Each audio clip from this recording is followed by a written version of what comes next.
What's up guys, Bob Busker here at ThinkComputers, and today we have a brand new motherboard from ASRock. It is their Fatal1ty Z170 gaming K6. So let's go ahead and take a look.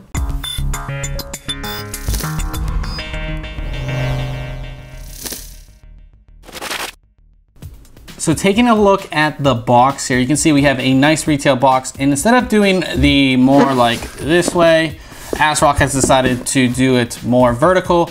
So on the front, it does let us know that it is the Z170 Gaming K6 Plus. You know, all of your information on what it supports and all that kind of stuff. And it lets us know that we do get a free bundle, which is a front USB 3.1 panel. So you do get that. And then on the back is where you're gonna find all of that information. You know, again, if you are at the store, you'll have a ton of information on here, so you know exactly what you're buying. All right, so getting everything out of the box here, we of course have our installation guide. So one is a quick installation guide, and then we have our software setup guide. We have that front panel USB 3.1 panel, and as you can see, it does have a Type A port as well as a Type C port.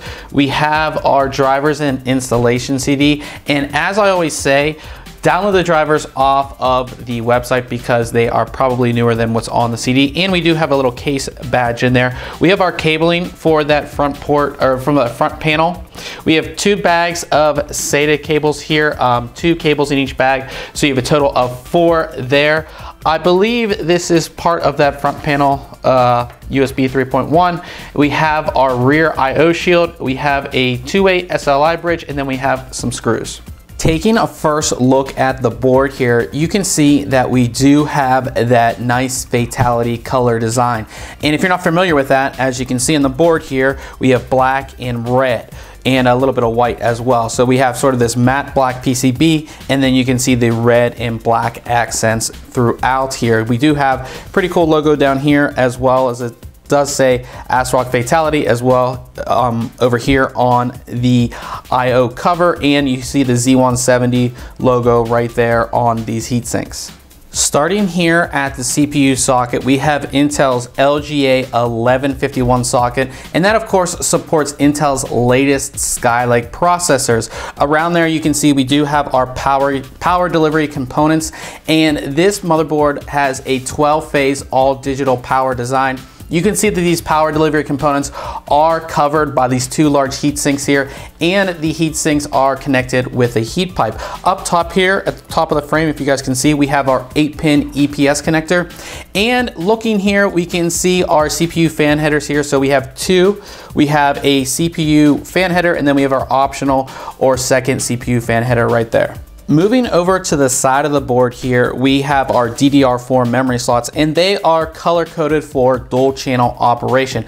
Way up top here, we have 2 4-pin fan headers, of course, for your system fans. We have power and reset buttons here, and I love to see these on the board itself. If you're ever having an issue getting something to boot, or if you're using this board in a test bench, it's really great to have the power and reset on the board itself. We have our 24-pin ATX power connection, another 4-pin fan header, and we have a USB 3.0 header. Moving down the board, we have 1, 2, 3, 4 SATA 6 gig ports, and then we have 2 full SATA Express ports. Now remember, if you're not going to make use of these SATA Express ports, that opens up 2 ports per SATA Express port, giving you a total of 8 SATA 6 gig ports on this board if you want to use them. At the bottom of the board, of course, is where you're gonna find the rest of your headers and connections. So starting over here, we have our front panel headers. We have another 4-pin fan header. We have our debug LED display, and I love to see this just for the fact that, you know, if you're having trouble booting or getting into post, this will of course display a code and let you know where your system is halting. We have 3 USB 2.0 headers. We have our Thunderbolt header. We have our TPM header, our COM port header, and then finally way over here we have our HD audio header.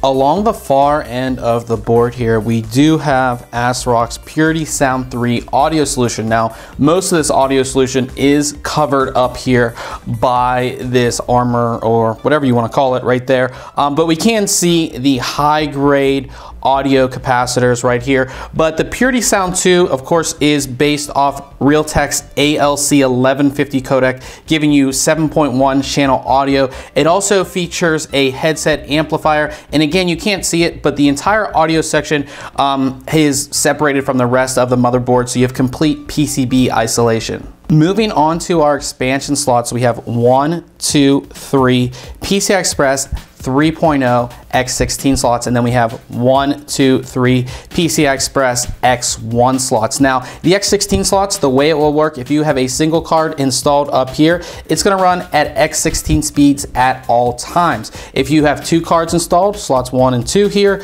they're gonna run at X8 speeds, and then if you have all 3 populated, 1, 2, and 3, they're gonna run at X8, X8, and X4. This board also supports NVIDIA 4-way SLI as well as AMD's 3-way Crossfire. Right in here, we have our Ultra M.2 slot, and you can see it supports pretty long M.2 SSDs right here. And this is an Ultra M.2 slot, so it's PCI Express Gen 3 X4 slot.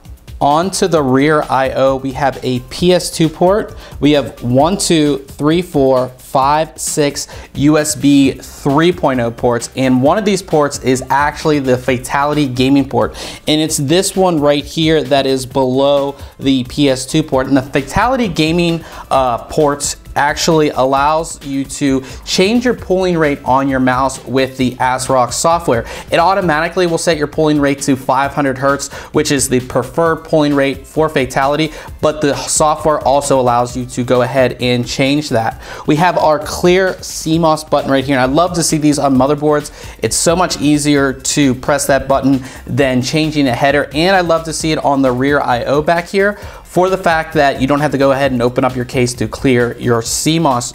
We have HDMI, display ports, and our DVI. We have our Ethernet here, and this is gigabit Ethernet, and it's killer E2400 gaming networking, which of course we know is much better, takes a lot of the load off the CPU for your networking. We have 2 USB 3.1 ports, so we have a Type A and a Type C, and then we have our audio.